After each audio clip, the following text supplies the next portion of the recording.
نحمده ونصلي على رسوله الكريم رب اشرح لي صدري ويسر لي امری واحلل عقدۃ من لسانی یفقهوا قولی۔ سورہ حدید ہم پڑھ رہے تھے، اس کی 24 آیات پڑھ چکے تھے۔ آیت نمبر 25 ہے، اعوذ باللہ من الشیطان الرجیم، بسم اللہ الرحمن الرحیم۔ لقد جو ہے لا بھی امفسس کے لیے، تاکید کے لیے، اور قد بھی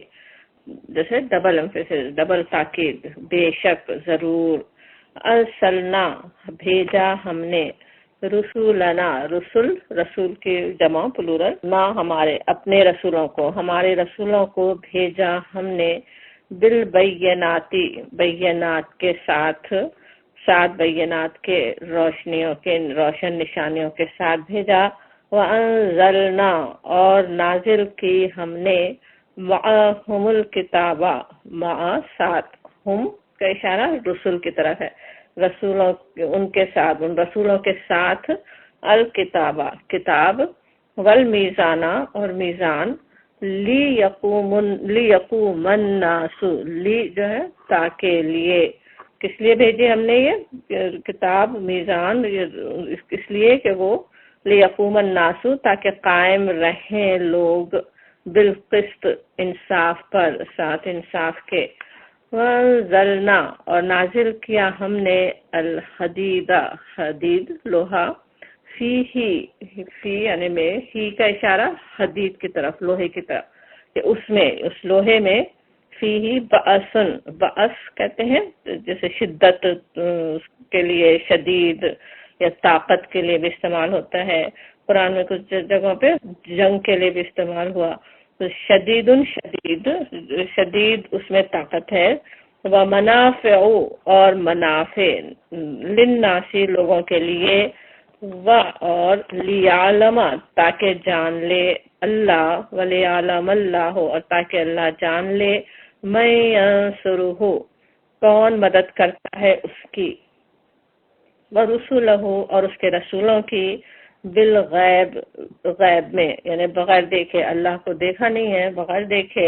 وہ اللہ اور رسولوں کی مدد کے لیے تیار کون ہوتا ہے، یہ اللہ تعالیٰ دیکھنا چاہتا ہے۔ ان اللہ بے شک اللہ، قوی طاقتور ہے، قوی ہے، عزیز غالب ہے، قوی عزیز ہے۔ اب یہاں پہ جو بات چل رہی ہے رسولوں اور کتابوں کے بھیجنے کا، جیسے مقصد بتایا جا رہا ہے کہ اللہ نے اپنے رسول بھیجے، کتابیں نازل فرمائیں، تاکہ لوگ زندگی کے ہر شعبے میں حق اور عدل اختیار کرنے والے ہوں، عقائد میں وہ راستہ اختیار کریں جو صاف سیدھا اور اس کا بیچ کا راستہ ہو، جو اس کا وسط کا راستہ ہو، اعمال میں وہ خواہ انفرادی زندگی کے اعمال ہوں یا اجتماعی زندگی کے، اس میں وہ طریقے اختیار کریں جو حق اور عدل پہ مبنی ہوں، ظلم و جور سے پاک ہوں۔ اللہ کے رسولوں سے کتابوں اور دوسرے الفاظ میں شریعت کا مقصد، کتاب اور رسول کیا ہوتا ہے، شریعت لے کر آتے ہیں نا، تو اس کا کیا مقصد اصل میں ہے، انسان کی جان، اس کے مال، اس کی عزت کی حفاظت ہو،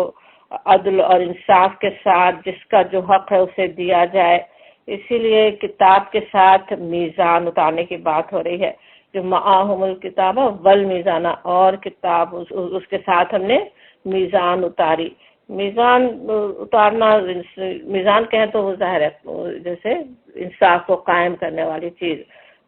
یہاں پہ ویسے تو یہ لگتا ہے جیسے میزان اتاری، اس آیت کو پڑھیں اگر کہ اللہ نے کتاب اتاری اور میزان اتاری، لیکن قرآن میں دوسری جگہ جس طرح آتا ہے کہ قرآن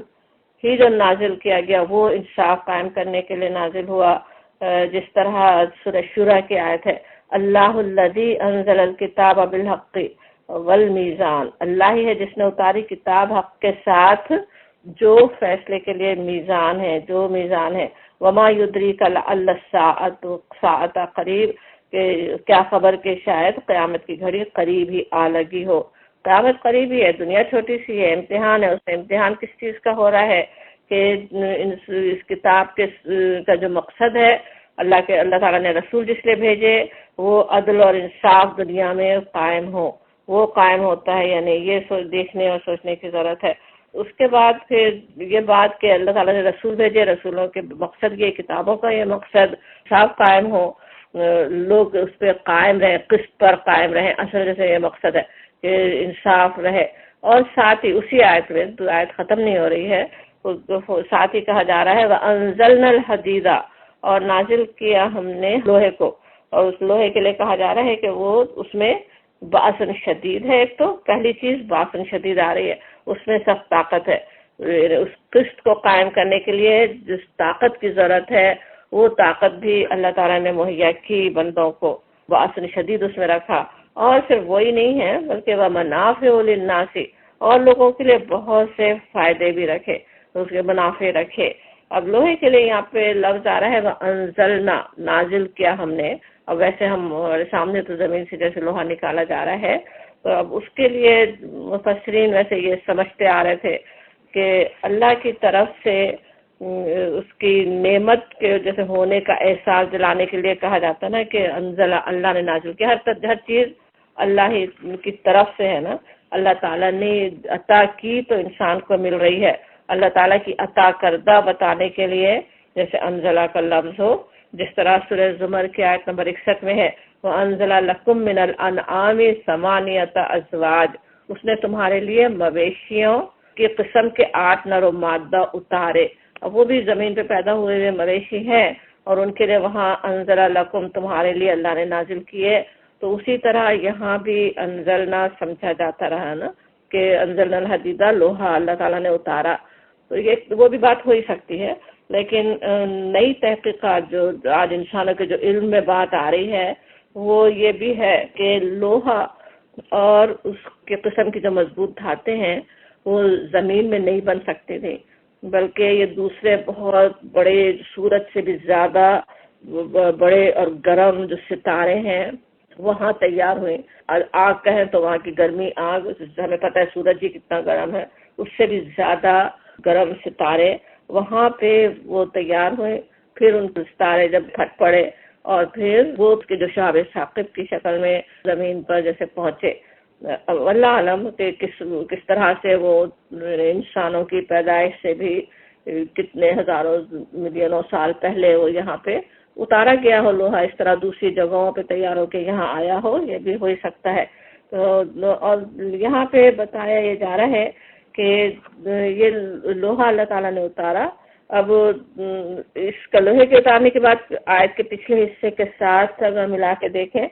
تو وہاں پہ ہے نا کہ وَأَنزَلْنَا مَعَهُمُ الْكِتَابَ وَالْمِيزَانَ، اللہ تعالیٰ نے اتاری کتاب لِيَقُومَ النَّاسَ بِالْقِسْطِ، اور پھر لوہا اتارا، تو لوہا بھی جیسے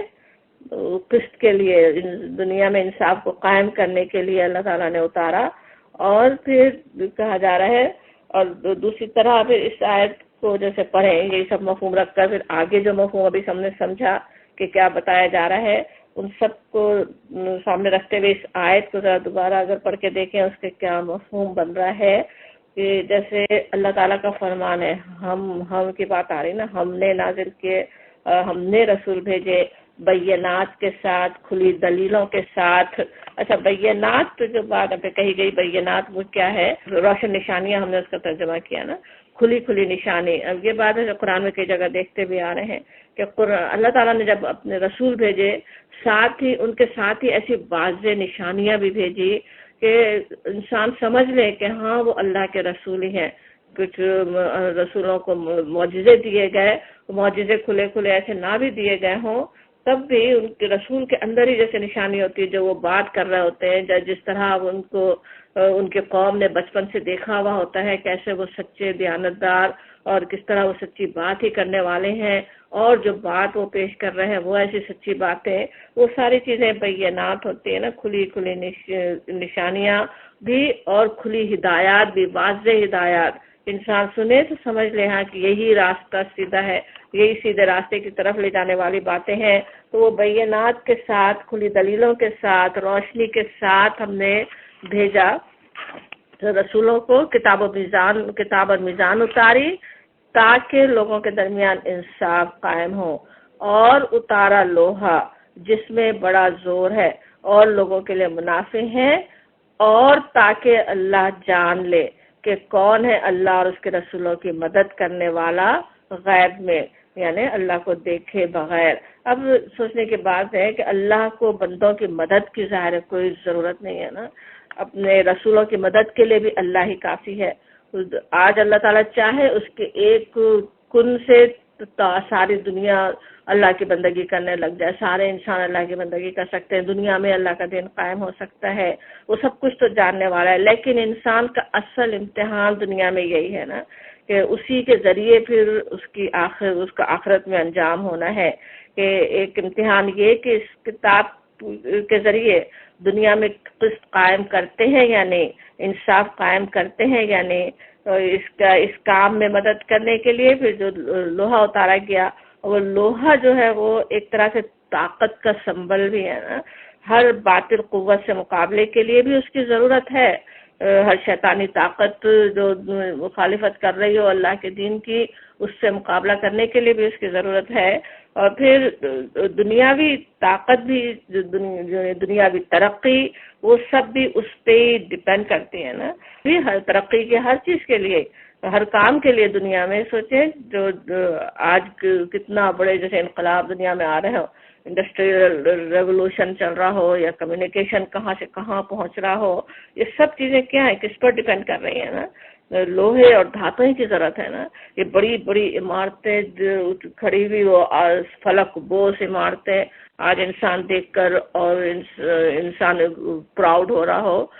کہ کیسی اس نے بنا دی، وہ سب کھڑی ہو سکتی تھی، وہ اگر اللہ تعالیٰ نے پہلے انسانوں کے دنیا میں آنے سے پہلے سے وہ ایسی مضبوط چیز لوہا یہاں پہ لا کر رکھ دیا، کہاں سے کہاں پہنچا دیا، انسانوں کی بس میں کر دیا، انسانوں کو اس کا استعمال سکھا دیا، جس طرح اپنے رسولوں کے ذریعے ہمیں پتہ ہے نا، حضرت داؤد علیہ السلام کے لیے آتا ہے کہ کس طرح اللہ تعالیٰ نے ان کے لیے لوہے کو نرم کر دیا تھا، لوہے کا استعمال انہیں سکھا دیا تھا، اور یہ وہ بڑی عمارتوں سے لے کر چھوٹی چھوٹی چیزیں تک بھی، چھوٹے فرنیچر تک بھی بن نہیں سکتے جو نیلز اور اسکروز اور یہ سب نہ ہو، اپنے کھانے تک بھی جو مزے مزے کے کھانے ہم دن رات استعمال کر رہے ہوں، وہ چھریاں نہیں ہوں، وہ مشینیں نہ ہوں، وہ سب وہ فائدے ہم اٹھا نہیں سکتے۔ یہ میڈیا اور انفارمیشن کی جو ٹیکنالوجی کہاں سے کہاں پہنچ گئی ہے، یہ ساری سب کس پہ ڈپینڈ کر رہی ہے نا، یہ دھاتیں نہ ہوں تو وہ سب بھی نہ ہوں۔ اب یہ سارے بے حساب دنیا کے فائدے تو اللہ تعالیٰ نے ہم عطا بھی کیے،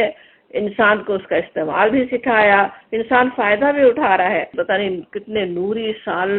دور ہوں گے وہ ستارے جہاں یہ لوہا بنا، وہ اللہ تعالیٰ نے ہمارے لیے یہاں اتارا بھیجا، اور وہ اس سے آج انسان بے شمار فائدے اٹھا رہا ہے، نہ صرف فائدے اٹھا رہا ہے بلکہ انسان دوسرے انسانوں کا خون بہانے فساد کرنے کے لیے بھی اسے استعمال کر رہے ہیں، حالانکہ اس کے اتارنے کا مقصد یہ تھا کہ اللہ تعالیٰ یہ دیکھنا چاہتا تھا، یہاں پہ جس طرح کہا جا رہا ہے نا وَلِيَعْلَمَ اللَّهُ، تاکہ اللہ جان لے، اللہ تعالیٰ تو انسان کے کرنے سے پہلے ہی جانتا ہے کہ انسان کیا کرنا چاہتا ہے، انسان کے کیا اس میں پوٹینشیل ہے، کیا کچھ وہ کر سکتا ہے یا کیا وہ مستقبل میں کرے گا، لیکن اس پر آخرت نہیں بنتی نا، اللہ تعالیٰ انسان کے عمل کے بدلے میں آخرت بنانے والا ہے، جنت یا جہنم جو بھی ملنی ہے اس کے عمل کی اس میں ملنی ہے، اسی لیے یعلم اللہ کا ویسے کئی جگہ ویسے قرآن میں آ ہی چکا ہے نا، اللہ تعالیٰ جان لے کا بھی ہوتا ہے، مطلب جانچ لے بھی ہوتا ہے کہ اللہ تعالیٰ جانچ لینا چاہتا ہے، سامنے اس طرح کے امتحان آتے ہیں، سامنے اس طرح کی چیزیں آتی ہیں، اور اس میں پتہ چلتا ہے کہ انسان یہ کرنے والا ہے، انسان یہ کر کے دکھا دے، تو اس کے لیے وَلِيَعْلَمَ اللَّهُ، تاکہ اللہ تعالیٰ جیسے جانچ لے، مَن يَنصُرُهُ وَرُسُلُهُ بِالْغَیب، اور مَن يَنصُرُهُ وَرُسُلُهُ بِالْغَیب کی جو بات ہے کہ اللہ تعالیٰ یہ دیکھنا چاہتا ہے، یہ اصل ہمارے کرنے کا کام ہے، اس پہ ہمیں پھر غور کرنے کی ضرورت ہے کہ یہ اللہ کی نصرت کیسے ہو، اللہ اور اس کے رسول کی نصرت کیا ہے، وہ اس کے لیے اصل کیا کرنا ہے نا، کہ کس طرح سے کریں۔ اصل چیز یہ کہ اللہ تعالیٰ اور اس کے رسول چاہتے کیا ہیں، دنیا میں انصاف قائم ہو، جو بندوں کے حقوق، بلکہ بندوں ہی نہیں، ہر ایک کے اللہ سب سے پہلا حق اللہ تعالیٰ کا ہے کہ زمین کی ہر شے کا، اللہ کے بندوں کے سب کے حقوق ہیں، وہ قائم ہو، اللہ کی بندگی کر قائم ہو، انسانوں کی بندگی سے آزاد ہو، اور ہمارے دیکھنے سوچنے کی بات یہ ہے کہ ہم دیکھیں کہ ہم کیا کر رہے ہیں، میرے گھر میں یہ لوہا، یہ ٹیکنالوجی کس لیے استعمال ہو رہی ہے نا، سب مسالے پیس کے مزے مزے کے کھانے بن رہے ہیں، اس کے ٹی وی اور کمپیوٹر پہ لغویات دیکھنے میں استعمال ہو رہی ہے، یا اس کے ذریعے کوئی آخرت کی کامیابی کے کام بھی ہو رہے ہیں۔ اللہ اور اس کے رسول کے جو نصرت ہے، جو اس کے لیے کرنا ہے، اللہ کی کتاب کو جو سننے سنانے، اور اللہ کی کتاب جس مقصد کے لیے نازل ہوئی اس مقصد کو پورا کرنے کا بھی کوئی کام ہو رہا ہے یا نہیں ہو رہا ہے، یہ اصل دیکھنے کی چیز ہے ہمیں، کہ ہم اس سے کوئی صحیح کام لے بھی رہے ہیں یا نہیں لے رہے ہیں۔ آج سوچیں یہی ٹیکنالوجی تو ہے، اسی کے ذریعے سے انسان چاہے تو آج کس طرح سے اللہ کے دین کو کتنی تیزی سے کہاں کہاں تک پہنچایا جا سکتا ہے، کس طرح سے سمجھایا جا سکتا ہے، کس طرح انصاف کے لیے کام کرنے کے لیے کتنے ذرائع حاصل کیے جا سکتے ہیں، دنیا میں انصاف قائم کرنے کے لیے، دنیا میں پھیلے ہوئے ظلم کے خلاف آواز اٹھانے کے لیے کیا کیا ذریعے استعمال ہو سکتے ہیں، وہ سب اللہ نے دیے ہوئے ہیں انسان کو، وہ سارے طریقے بھی سکھا دیے ہیں۔ اب اللہ تعالیٰ یہ دیکھنا چاہتا ہے وَلِيَعْلَمَ اللَّهُ مَن يَنصُرُهُ وَرُسُلُهُ بِالْغَيْبِ، کہ کون ہے جو اللہ اور اس کے رسول کی مدد کرنے والا ہے غیب میں کہنے سے کس طرح عمل کی خوبصورتی سمجھ میں آتے ہیں کہ انسانوں نے، اللہ کے مومن بندوں نے بھی اپنے رب کو اپنی آنکھوں سے نہیں دیکھا ہے، لیکن اللہ پر ایسا ایمان ہے، اللہ کی کتابوں، اللہ کے رسولوں پر ایسا ایمان ہے، اس کام کو پورا کرنے کے لیے اپنے اللہ تعالیٰ کے دیے ہوئے وسائل کو صحیح استعمال کرتے ہیں، وہ یہ کام کرنے والے ہیں، اور یہ اللہ تعالیٰ دیکھنا چاہتا ہے۔ لیکن ساتھ ہی کہا جاتا ہے ان اللہ قوی عزیز، اللہ تعالیٰ خود قوی عزیز ہے۔ اللہ تعالیٰ کے اکثر ناموں پہ، بلکہ 2 ناموں کے مجموعے پہ آیات ختم تو ہوتی ہیں کہ کس طرح سے وہ اللہ تعالیٰ کی صفات اسے بتائی جاتی ہیں، لیکن اکثر جگہ جہاں صفات بتائی جاتی ہیں وہاں یہ بھی ہوتا ہے کہ وہ بات یہ ہوتی کہ اللہ تعالیٰ کی ایک ایسی صفت جس میں اس کی طاقت کا اظہار ہو، اس کے ساتھ ہی اس کی حکمت یا اس کے رحمت کا بھی اظہار ہوتا ہے نا، جیسے عزیز الحکیم کی اکثر آتا ہے نا 2 ناموں کا مجموعہ۔ عزیز کہیں تو غالب ہونے والا، سب پہ جو چاہے وہ کرنے والا، سب پر اس کا کنٹرول ہے، کوئی اس کو کنٹرول کرنے والا نہیں ہے، لیکن ساتھ ہی حکیم ہے، حکمت والا ہے۔ انسانوں کو تو ذرا سی پاور ملے تو وہ کیسے بالکل ہی حکمت کو پیچھے سب سے پہلے ڈال دے، اپنی طاقت کا سب سے برا استعمال شروع کر دے، لیکن اللہ تعالیٰ حکیم مبالغے کے ساتھ بہت ہی حکمت والا ہے۔ اسی طرح رحیم کا صفت آئے گی اس کے ساتھ ہی، عزیز کے ساتھ بھی عزیز الرحیم بھی آتا ہے کہ وہ بہت رحمت کرنے والا، لیکن یہاں پہ قوی عزیز آ رہا ہے، قوی کہیں تو بہت قوت والا، پھر عزیز بہت زبردست، ہر چیز اس کے کنٹرول میں ہے، بتانے کے لیے کہ اللہ اور اس کے رسول کی مدد کا کون کرتا ہے دیکھنا تو چاہ رہا ہے، لیکن اللہ تعالیٰ خود قوی بھی ہے، عزیز بھی ہے، اپنی طاقت سے وہ یہ کام کر سکتا ہے، اور اس کو کوئی ضرورت نہیں ہے بندوں کی کہ وہ بندے کریں، بندوں کی اپنی ضرورت ہے، بندوں کو اپنی آخرت بنانے کے لیے، بندوں کو اپنے رب کی رضا چاہنے کے لیے، بندوں کو اپنے رب کی محبت حاصل کرنے کے لیے وہ کام کرنے کی ضرورت ہے، ورنہ اللہ تعالیٰ چاہے تو اپنی غالب قدرت سے، اللہ تعالیٰ کے پاس کتنے طریقے ہیں، اور اصل اللہ تعالیٰ ہی کرنے والا ہے، بندے تو تھوڑی سی کوشش کرتے ہیں نا۔ اللہ کے رسول بھی جو سب سے بہترین کامل انسان ہوتے ہیں، ان سے زیادہ بہترین کوشش کوئی اور کر نہیں سکتا، نبی صلی اللہ علیہ وسلم جیسے کامل ترین انسان بھی، لیکن وہ جو کامیابیاں آپ نے حاصل کی وہ کیا تھی؟ اللہ تعالیٰ کی مدد بھی ساتھ تھی نا، ایک ایک لمحے پہ، ایک ایک قدم پہ ساتھ مدد تھی، اس قوی عزیز کی مدد سے وہ کام ہو سکا، تو اسی پہ بھروسہ بھی ہو نا، پھر وہ قوی عزیز ہے، اس کے لیے ہم کھڑے ہوں، اس کی مدد بھی ساتھ ہوگی، دین کی خدمت ہم کرنا چاہیں، اس قوی عزیز کی مدد بھی ہمارے ساتھ ہوگی، یہ بھی ایک طرح سے تاکہ یاد دہانی ہے نا، ان اللہ قوی عزیز کہنے میں اللہ تعالیٰ قوی اور عزیز ہے، اور ان کی مدد کرنے والا ہے، جو اللہ اور اس کے رسول کی خود مدد کرنا چاہتے ہیں، جو خود دین کا کام کرنا چاہتے ہیں، جو خود اللہ کے دین کے لیے کھڑے ہونا چاہتے ہیں، اللہ تعالیٰ بھی ان کی مدد کرنے والا ہے۔ پھر کہا جا رہا ہے آیت نمبر 26 سورہ حدید ہم پڑھ رہے ہیں، وَلَقَدْ، اور بے شک، اسی طرح جس طرح پیچھے تھا یہاں پہ لَقَدْ أَرْسَلْنَا، اسی طرح یہاں وہاں پہ رسولنا کی بات تھی، ہمارے رسولوں، اب یہاں رسولوں میں سے 2 کی بات ہو رہی، 2 رسولوں کی، وَلَقَدْ أَرْسَلْنَا، اور بھیجے ہم نے، بے شک ضرور بھیجے ہم نے نوح و ابراہیم، نوح اور ابراہیم کو ہم نے بھیجا، وجعلنا اور بنایا ہم نے یا رکھا ہم نے، رکھی ہم نے کہ فی ذریتہما، ذریت ان کی ذریت ہے تو ان کی اولادیں، ان کے پیچھے آنے والے ان کی نسل، ہما جو ہے تسنیہ ہے نا ہم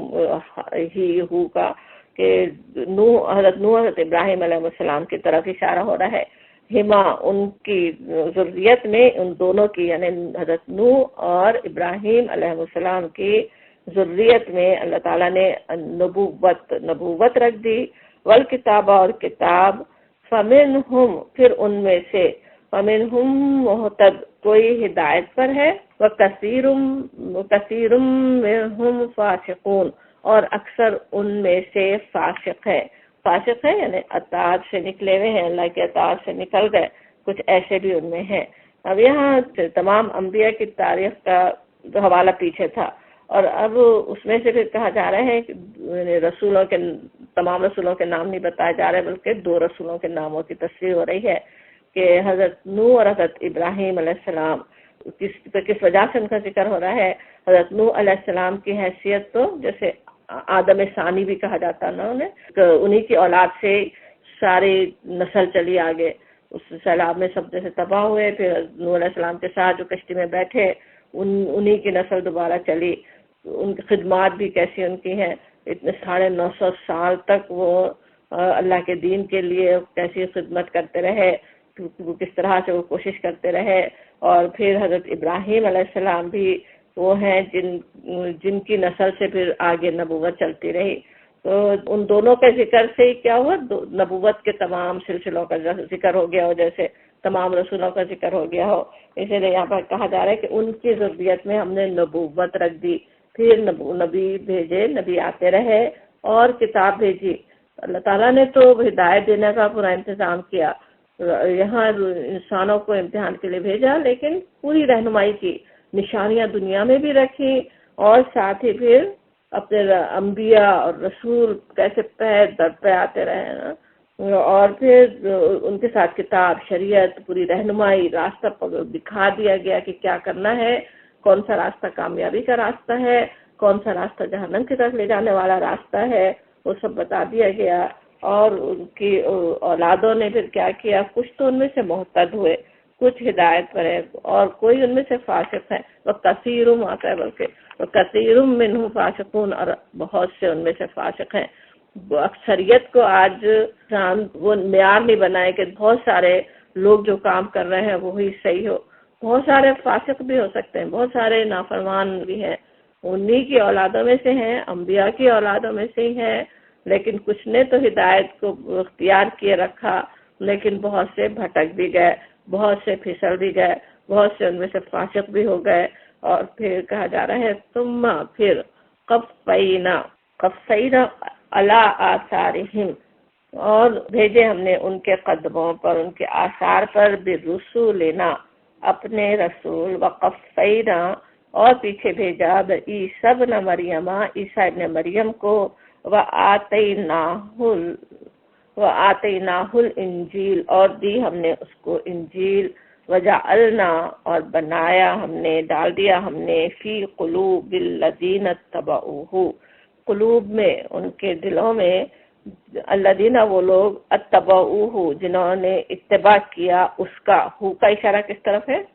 عیسیٰ ابن مریم کی طرف، جو عیسیٰ ابن مریم کے پیروکار تھے، جو ان کے پیچھے چلے، ان کی تعریف ہو رہی ہے کہ ان کے دلوں میں اللہ تعالیٰ نے رافتوں و رحمہ، رافت اور رحمت ڈال دی، و رہبانیت اور رہبانیت، نبتدعوہا وہ انہوں نے نئی بات نکالی، انہوں نے رہبانیت کا اللہ نے حکم نہیں دیا تھا، انہوں نے خود شروع کیا، ما کتبناہا نہیں حکم دیا ہم نے، کتبہ ہوتا لکھا، کتاب میں کوئی چیز لکھ دی جائے وہ فرض کر دی جاتی نا، وہ حکم اللہ تعالیٰ کی طرف سے ہے، تو ما کتبناہا ہم نے حکم نہیں دیا تھا، ہم نے نہیں لکھا تھا، علیہم ان پر، حضرت عیسیٰ علیہ السلام کے پیرووں پر، الا مگر ابتغاء حاصل کرنے کے لیے، اس کے روٹ ورڈ میں سے بے غین یہ ہے نا، تو اور اس سے جب ابتغاء کہتے ہو تو بہت زیادہ حاصل کرنے کی کوشش ہونا، بہت چاہت ہو. ابتغاء مگر حاصل کرنے کے لیے رضوان اللہ، اللہ کی رضوان، اللہ کے خوشنودی کے لیے انہوں نے کیا تھا وہ. فما پھر نہیں رعوہا نبھا سکے اس کو، حق رعایتہا جیسا حق تھا اس کو نبھانے کا. آتینا پھر دیا ہم نے الذین آمنوا وہ لوگ جو ایمان لائے، منہم ان میں سے اجرہم ان کا اجر، وکثیر منہم فاسقون اور اکثر ان میں سے فاسق ہیں. اور سمجھ میں آتا ہے کہ جو محتد ہیں ان کو تو اللہ نے ان کا اجر دیا، اور وہ بھی تھے جو رہبانیت جنہوں نے اختیار کر لی، لیکن پھر بھی جو محتد رہے، جو ہدایت کا قائم رہے، اللہ نے ان کو ان کا اجر دیا. اور لیکن ہوا کیا، کثیر منہم فاسقون، لیکن اکثر ان میں سے نافرمان بن گئے. اب اس آیت میں کئی الفاظ ایسے ہیں جو سمجھنے والے، پہلے ہی جو ثم قفینا کہ ہم نے پھر بھیجا. قفا کا جو لفظ ہے اس کے معنی ہوتے ہیں کسی کے پیچھے کسی چیز کو لگاتار لگانا. اردو میں قافیہ کہتے ہیں نا، وہ بھی اس کا لفظ اسی سے ہی ہے. قافیے میں کیا ہوتا ہے، ایک طرح کے الفاظ ایک کے پیچھے ایک لگا رہے ہوتے ہیں نا، تو اسی طرح پیچھے لگانا تاکہ تسلسل قائم رہے، وہ قفہ ہے نا. تو قفہ ہے نا جیسے لگاتار پے در پے. اور علی آثارہم، اثر جو ہوتا ہے جیسے اثر جیسے اردو میں مانے وہ بھی، اور قدم کے بھی. آثارہم کہیں تو کیا ہوگا، جیسے ان کے نقش قدم پر، جیسے رسول آئے پھر انہی کے نقش قدم پہ چلنے والے، انہی کے پیچھے اسی طرح سے اللہ نے اور رسول بھیجے. وقفینا پھر اسی طرح پیچھے بھیجا اللہ تعالیٰ نے اسی سلسلے کے. عیسیٰ ابن مریم بھی تھے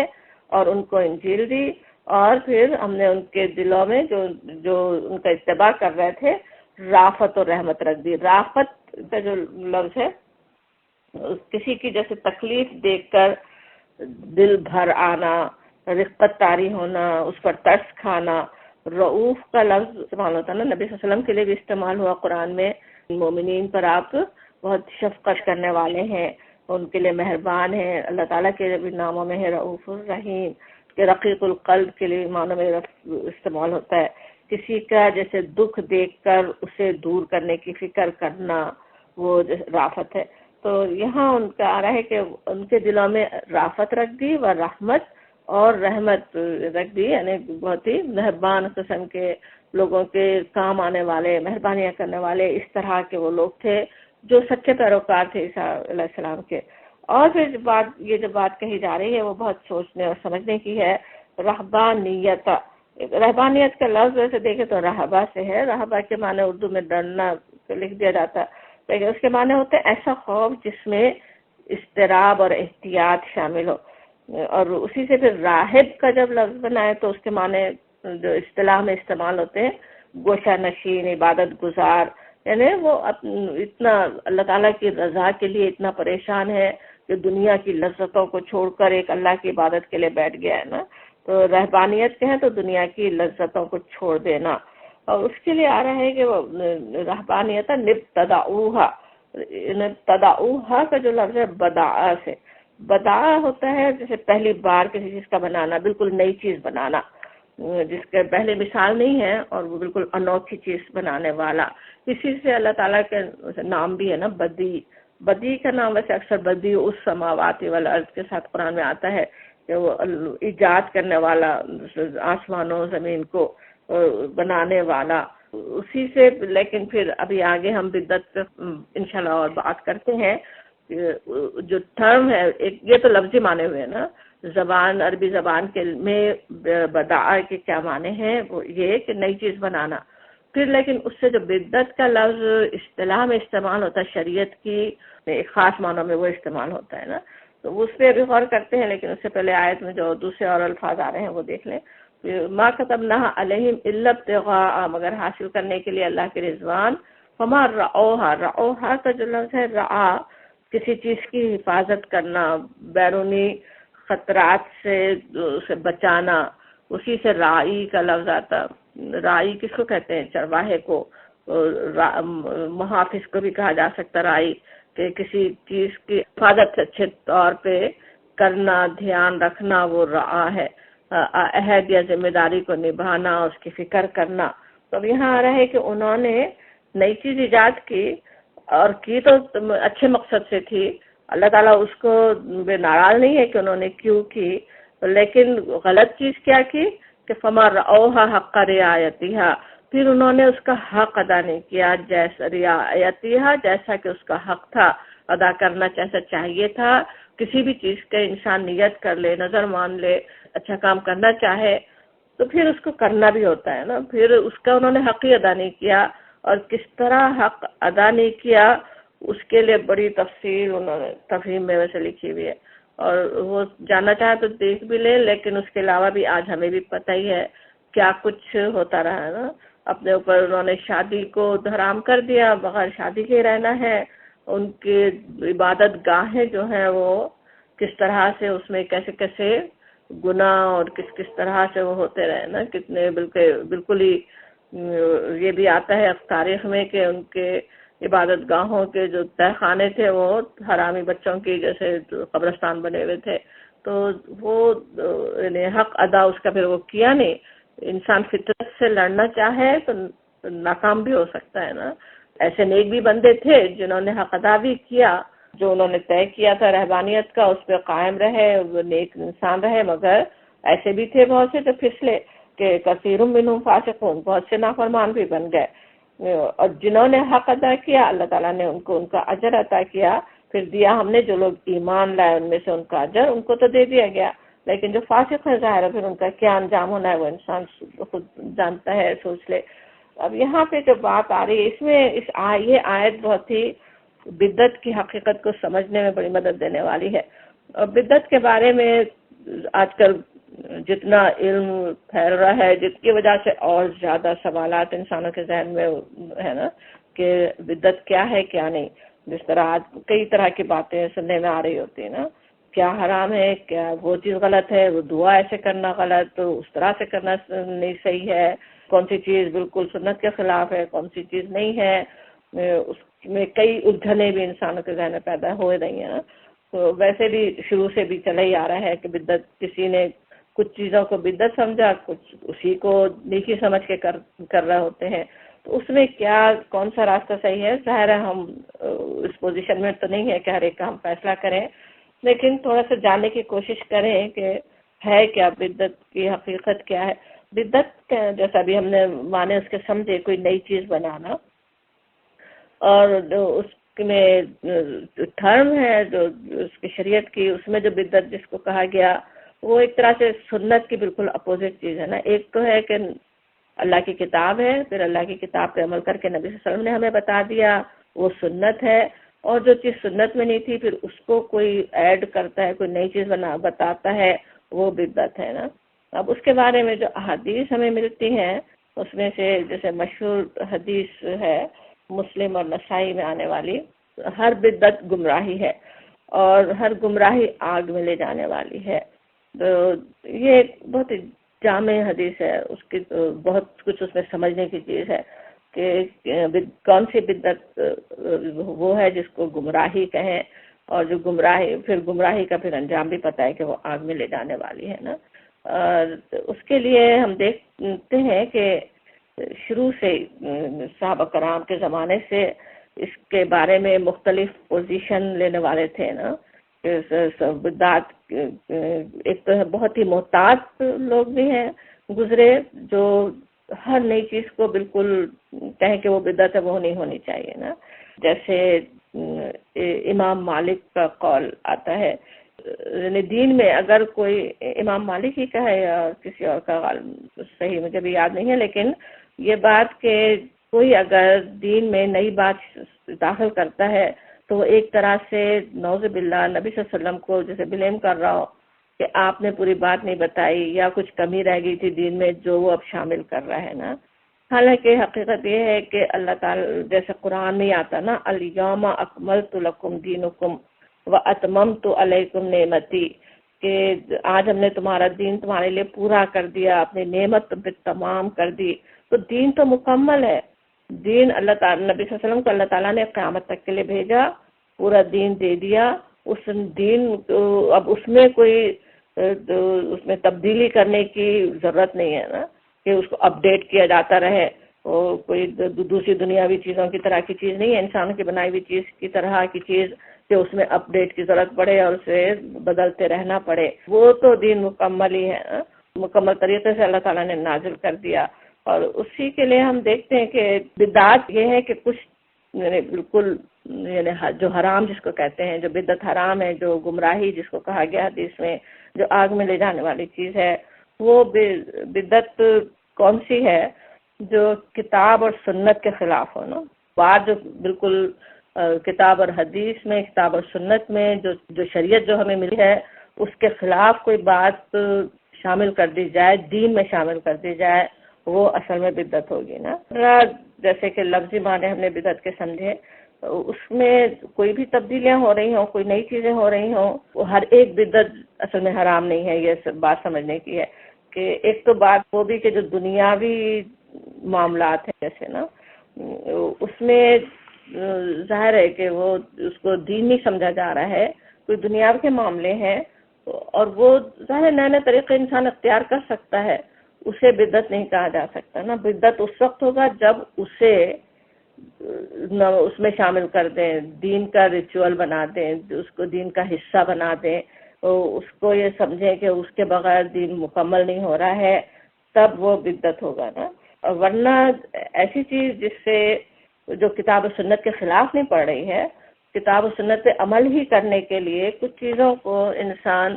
کچھ اضافے کرتا ہے، کچھ کوئی عمل اختیار کرتا ہے، تو وہ جائز بھی ہو سکتی ہے نا. اور اس کی بے حساب مثالیں موجود ہیں، صحابہ کرام کی نہیں بلکہ نبی صلی اللہ علیہ وسلم کے دور میں بھی دیکھی جا سکتی ہیں. جیسے جو مختلف روایات سے جیسے پتہ چلتا، ایک مثال یہ بتائی جاتی ہے کہ جیسے نبی صلی اللہ علیہ وسلم کے پاس خبر پہنچائی گئی، جو دور کے محلے تھے وہاں پہ کچھ دوسرے لوگ بھی نماز پڑھا رکھتے تھے نا، تو ایک کوئی امام تھے جو ہر نماز میں سورہ اخلاص شامل کر دیتے تھے نا. تو اب ظاہر مقتدیوں کو فکر ہوئی کہ یہ تو ایک نئی چیز شامل ہو رہی ہے، وہ ہر نماز میں جو بھی قرآن پڑھ رہے ہیں اس کو وہ نامکمل سمجھ رہے ہیں اور ساتھ سورہ اخلاص شامل کر رہے ہیں. تو نبی صلی اللہ علیہ وسلم کو جیسے ان کی شکایت پہنچی کہ وہ سورہ اخلاص اس طرح ہر جو اس میں پڑھتے ہیں. تو نبی صلی اللہ علیہ وسلم نے ان سے بات کی، پوچھا کہ وہ کیوں پڑھتے ہیں. تو انہوں نے بتایا کہ میں سورہ اخلاص سے محبت رکھتا ہوں کیونکہ اس میں اللہ تعالیٰ کی کیسی بہترین تعریف ہے نا. سوچیں جو شرک سے توبہ کر کے اسلام میں آئے ہوں ان کے لیے سورہ اخلاص تو کتنی محبوب چیز ہے نا. قل هو اللہ احد، یہ کہنا کتنا محبوب انہیں ہو کہ ایک اللہ کو ہم ماننے والے ہیں، ایک اللہ، وہ جو اللہ الصمد ہے، کوئی اس کے برابری کرنے والا نہیں ہے. تو وہ سورہ اخلاص سے محبت رکھتے تھے. نبی صلی اللہ علیہ وسلم نے انہیں سرزنش نہیں کی کہ تم یہ کیوں نئی بات شامل کر رہے ہو، میں نے تو نہیں سکھایا تھا کہ ہر رکعت میں سورہ اخلاص پڑھو، بلکہ آپ نے تعریف فرمائی کہ اللہ تعالیٰ بھی تم سے محبت رکھتا ہے کیونکہ تم سورہ اخلاص سے محبت رکھتے ہو. اب کہنے کو نئی بات تھی لیکن وہ کوئی بدعت نہیں تھی، وہ کوئی غلط چیز نہیں تھی. بالکل اسی طرح سے آپ سب نے سنا وہی ہوگا کہ کس طرح نبی صلی اللہ علیہ وسلم نماز پڑھا رہے ہیں، نبی صلی اللہ علیہ وسلم پڑھا رہے ہیں، آپ کے پیچھے نماز پڑھنے والوں میں سے کسی ایک صاحب نے ربنا لک الحمد جیسے رکوع سے اٹھنے کے بعد کہتے ہیں نا، تو انہوں نے کہا حمدن کثیرن طیبن کہ الفاظ اس میں شامل کر دیے. اتنا دل ان کا اللہ کی تعریف کرنے کو دل جیسے چاہا ہو، اللہ کی تعریف کے لیے انہوں نے اور کلمے شامل کر دیے. نماز کے بعد آپ نے پوچھا یہ کلمات کس نے کہے نا، تو پہلے تو وہ ڈر کر خاموش بھی رہے، لیکن جب نبی صلی اللہ علیہ وسلم نے بتایا کہ کسی نے اس کی تعریف فرمائی تو پھر کسی نے بتایا. تو آپ نے فرمایا کہ اتنے فرشتے جو اس کو دوڑ رہے تھے ان کی نیکی لکھنے کے لیے، یعنی اتنی بڑی وہ نیکی بن گئی. حالانکہ انہوں نے نماز میں نبی صلی اللہ علیہ وسلم کے پیچھے ہوتے ہوئے نماز پڑھتے ہوئے انہوں نے ایک نئی بات کا اضافہ کر دیا، لیکن وہ بدعت نہیں تھی، وہ غلط نہیں تھا، وہ اتنا زیادہ پسندیدہ عمل وہ ان کا بن گیا. اسی طرح حضرت بلال رضی اللہ عنہ کے بارے میں آتا ہے نا کہ حدیث میں کہ آپ نے ان سے فرمایا کہ جب میں معراج پہ مجھے اپنے پہنچا، جنت دکھائی گئی، وہاں پہ میں نے تمہارے قدموں کی آواز سنی جیسے پہلے پہنچے ہوئے حضرت بلال. تو وہ آپ نے پوچھا کہ کون سا عمل ہے جس کی وجہ سے تم وہاں اس طرف پہلے پہنچے.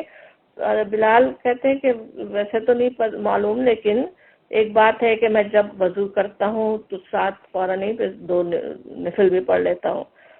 تو اب وہ بات بھی نبی صلی اللہ علیہ وسلم نے سکھائی نہیں تھی، اور وہ کر رہے تھے، ایک نیا عمل کر رہے تھے، لیکن وہ اتنا پسندیدہ تھا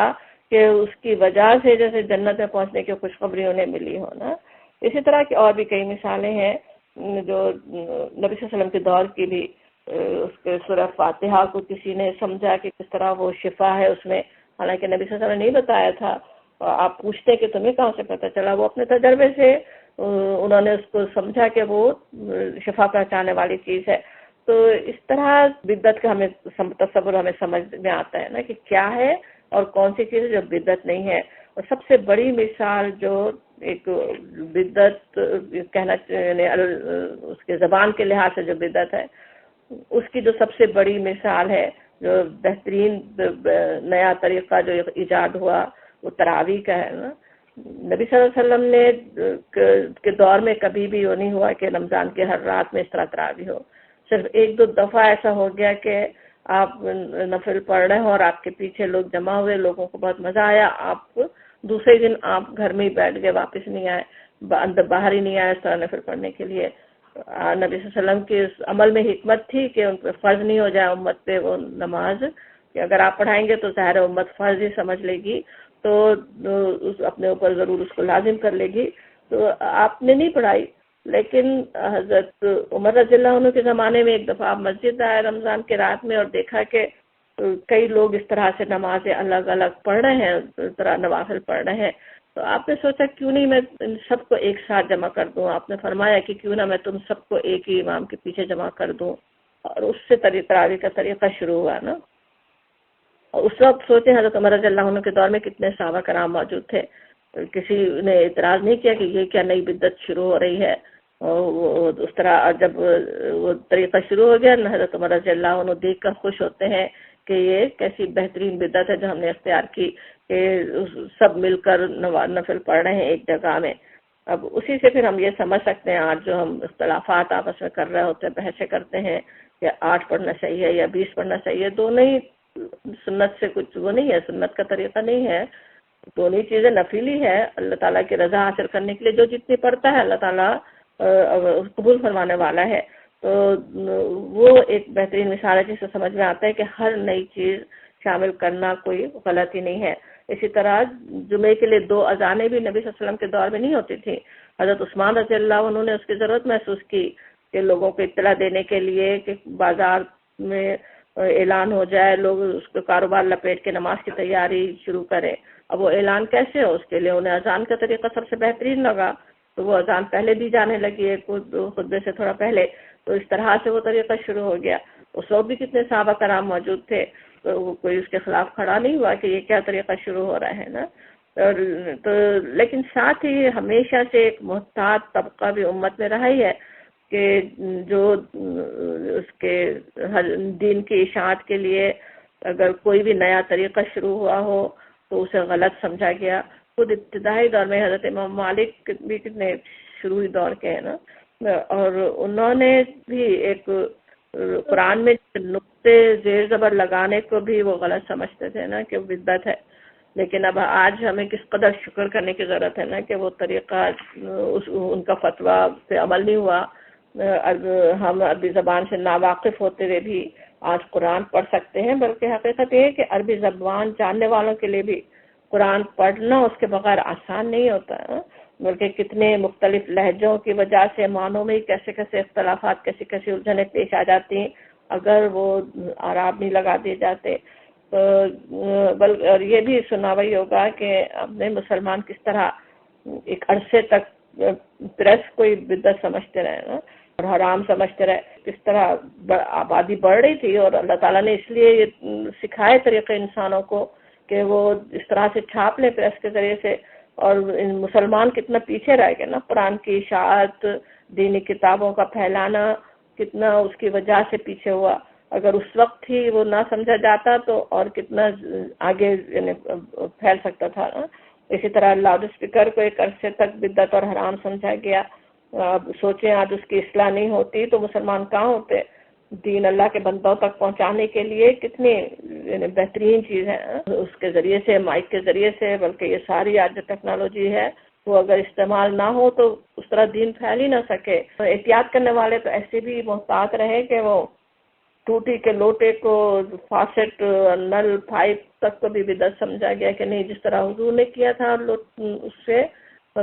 پانی میں ہاتھ ڈال کے وہ وضو کرنے کا جو طریقہ تھا، یا ساتھ ہی آپ کے دوسرے اوپر سے پانی ڈال رہے ہیں اور آپ وضو کر رہے ہیں، بس وہی چلنا چاہیے. بلکہ حنفی فقہ تھا پہلا جس نے اس کو جائز قرار دیا. تو اس طرح سے ایک طرف یہ چیز ہے نا کہ یہ بدعات جائز بھی ہیں، لیکن جائز سمجھتے ہوئے اب اس کا یہ مطلب بھی نہیں ہے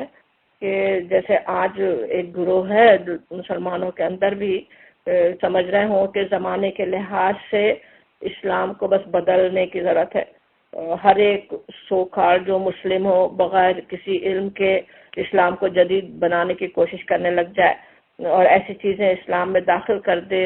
جس سے اسلام کے بنیادی عقائد ہی میں فرق آ جائے. اس کی بھی کئی مثالیں آپ کو یاد آ رہی ہوں گی نا. لوگ کوشش کرتے ہیں اور اسلام میں کیسے کیسے بگاڑ اس کی وجہ سے پیدا بھی ہوئے اور ہوتے رہتے ہیں. منکرین حدیث کی مثال ہی ایک آبویس مثال ہے. کس طرح حدیث کا انکار کر کے پھر دینی کیسا بنیادی چیزیں میں فرق آ جائے. نمازی انسان کیسے پڑھے گا اگر حدیث کا انکار کر دے؟ اور ہوا بھی وہی، انہوں نے صلاۃ کا مطلب ہی کچھ اور نکال لیا. اسی طرح سے نعوذ باللہ کسی نئے نبی کو مان لینا اور اس کے، اور پھر یہ کہ جیسے اپنے امام کے حکم کو کتاب و سنت پر ترجیح دینا. یہ اس کی وجہ سے بھی بہت سے فرقے بنے نا کہ اپنے جو امام کہہ رہا وہی صحیح ہے، اس کو کتاب و سنت کے کسوٹی میں جانچ نہیں رہے ہیں بلکہ ایک نئی چیز شامل کر دی کہ ہاں امام معصوم ہے اور اس کے بعد بس ماننا ہی ہے، سننا ہی ہے. تو یہ سب چیزیں، یا پھر جیسے ارکان اسلام جو ہیں ان کے احکامات کو تبدیل کرنے کی کوشش ہو، نماز کے طریقہ کچھ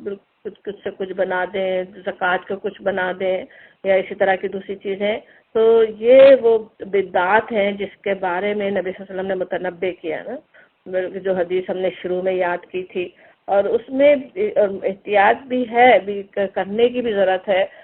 جس طرح وہ بھی حدیث یاد ہوگی نا جس میں آتا ہے کہ کس طرح نبی صلی اللہ علیہ وسلم کے پیچھے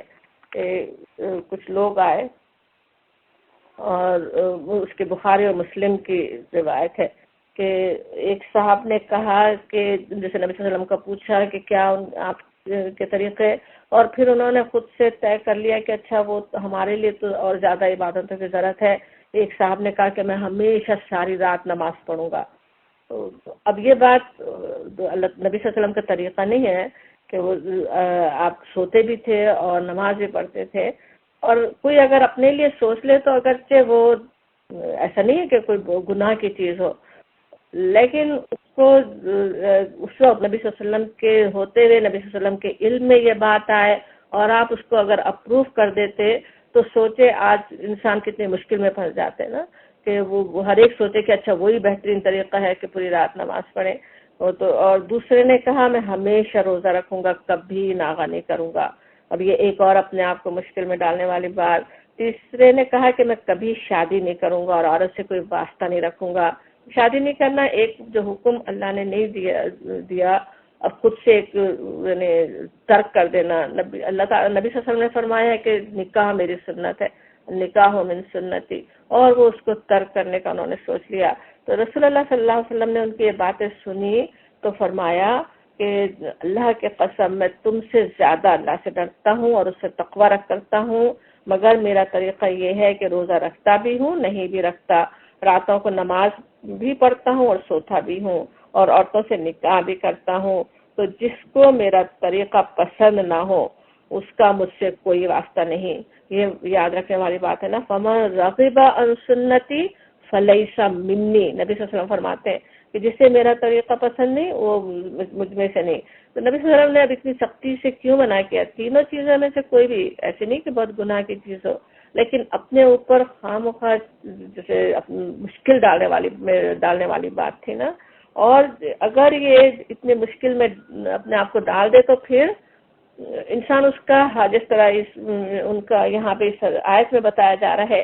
کہ ہمارا اوہا حق رعایتہا، انہوں نے اس کا حق ادا نہیں کیا. اسی لیے ایک اور حدیث میں آتا ہے، حضرت ہنس کہتے ہیں رسول اللہ صلی اللہ علیہ وسلم نے فرمایا، رسول اللہ علیہ وسلم فرمایا کرتے تھے، بلکہ وہ کہتے ہیں کہ اپنے اوپر سختی نہ کرو. ایک گروہ نے یہی تشدد اختیار کیا تو اللہ نے بھی پھر اسے سخت پکڑا. دیکھ لو، اور وہ ان کے بقایا راہب خانوں اور کنیسوں میں موجود ہے. یعنی اپنے اوپر سختی کرے انسان، اتنا زیادہ وہ طے کر لے تو پھر اسی طرح کا اس سے معاملہ بھی ہوتا ہے نا، پھر اتنا ہی انہیں کرنا بھی ہوتا ہے. اور وہ انسان کے ظاہر کتنا کمزور ہے نا. ایک وقت جوش میں آ کر ایک بات طے کر لینا تو انسان کے لیے آسان ہوتا ہے. پوری زندگی میں شریعت کا جو طریقہ ہے، جو آسان طریقہ ہے، جو سنت کا طریقہ، جو انسان کی فطرت کے مطابق ہے، اسی پہ ہمیشہ قائم رہنا ہی میں انسان پھسلتے ہیں. اور اس سے زیادہ اگر اپنے اوپر شدت لازم کر لیں تو پھر کتنا زیادہ پھسلیں گے. اس کی وجہ سے نبی صلی اللہ علیہ وسلم نے اتنی سختی سے فرمایا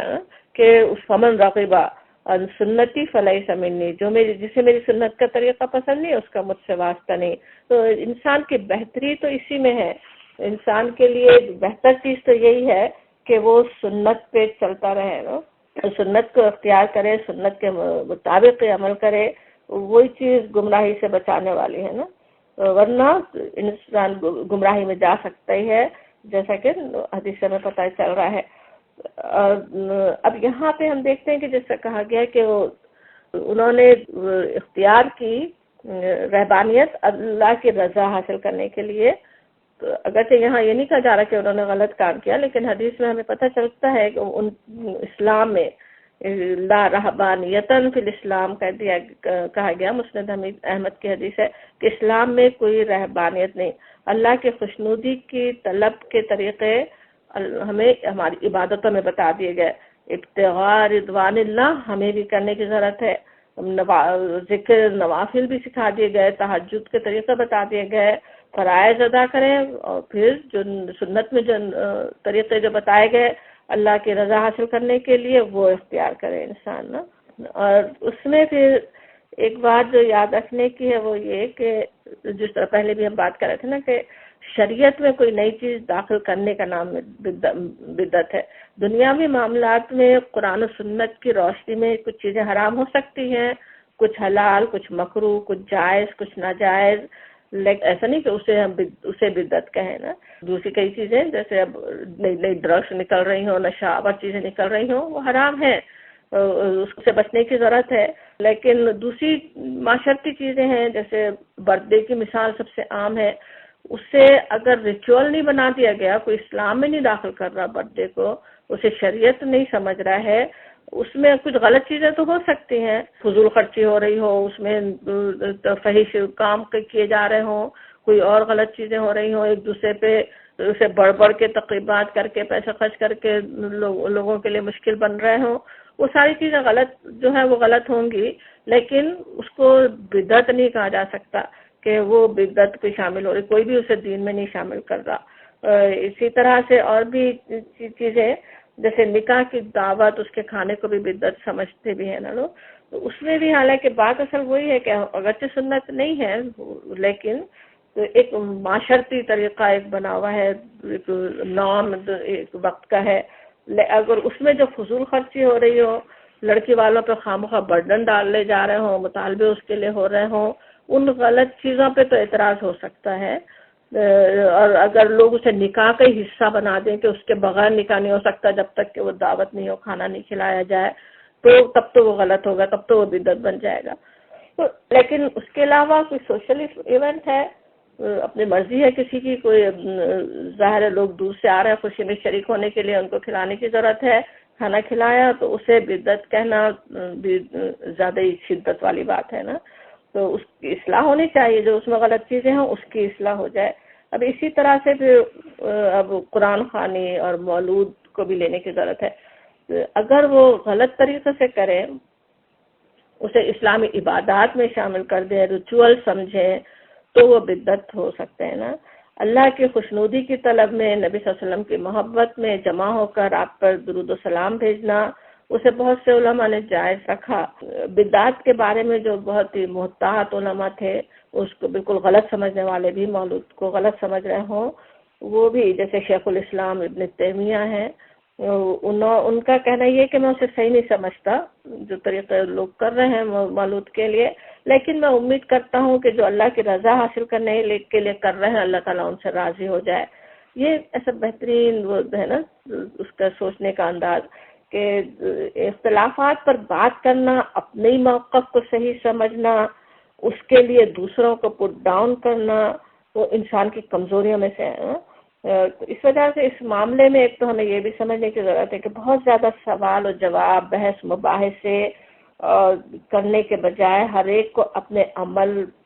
پہ نظر رکھنے کی ضرورت ہے، اپنا علم بڑھانے کی ضرورت ہے، اور ان جزوی چیزوں میں، فروعی چیزیں نا، یہ چھوٹی چیزیں ہیں، ان کی بنا پہ ایسا نہیں ہو کہ فرقہ بازی جو ہے وہ زیادہ بری چیز ہے۔ قرآن میں کس طرح اس کے بارے میں آتا ہے نا، سورہ آل عمران کا 11واں رکوع پڑھیں تو کچھ چہرے اس دن کالے ہوں گے اور کچھ سفید ہوں گے، اور وہ کس کی بات ہو رہی ہے؟ وہ جنہوں نے دین میں تفرقے بازی کی۔ تو تفرقے بازی سے بچنے کی بہت ضرورت ہے نا، اس میں کہ کچھ غلط چیزوں کی اصلاح ہو سکتے ہیں۔ مولود کے نام پہ آج بہت سارے یعنی وہ جلوس نکل رہے ہوں، عجیب و غریب ڈانس ہو رہے ہوں اور کیا کیا عجیب تماشے ہو رہے ہیں، اس کو سبھی غلط سمجھتے ہیں، کوئی بھی علم رکھنے والے، کوئی بھی عالم اس کو صحیح نہیں سمجھتے نا۔ اس سے تو ظاہر ہے اس کی اصلاح کی تو ضرورت ہے، جو چیزیں غلط شامل ہو گئی ہوں اس کی اصلاح کے لیے بات کر سکتے ہیں، لیکن اس کی بنا پہ اس کو کسی کو پٹ ڈاؤن کرنا یا فرقے بنانا، اس سے اپنے آپ کو بچانے کی ضرورت ہے نا۔ ہر ایک کا اپنا وہ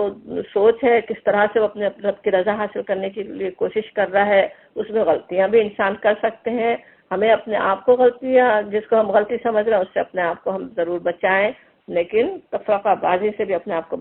بچانے کی کوشش کرنے کی ضرورت ہے۔ اسی لیے ہم اس پہ بات بھی کرنے سے ہمیں پرہیزی کرنے کی ضرورت ہے، خصوصاً یہ مولود اور قرآن خوانی کا سے لوگ زیادہ ہی جذباتی ہو رہے ہوتے ہیں۔ اس کے لیے ٹھیک ہے، جو کر رہے ہیں اللہ تعالیٰ ان کا جاننے والا ہے، ان کے دل کا حال اللہ تعالیٰ جاننے والا ہے، وہ اللہ اپنے رسول کی محبت میں کر رہے ہیں، وہ بھی اللہ تعالیٰ جانتا ہے۔ جو اس کو غلط سمجھ رہے ہیں اپنے بدعت کی احتیاط کے لیے، وہ بھی اللہ تعالیٰ جانتا ہے۔ دونوں سے اللہ تعالیٰ راضی ہو سکتا ہے، راضی ہونے والا ہے انشاءاللہ تعالیٰ۔ اپنے عمل میں جو غلطی ہے اس پہ ہم ضرور نظر رکھ لیں۔ اب کہا جا رہا ہے آیت نمبر 28 میں،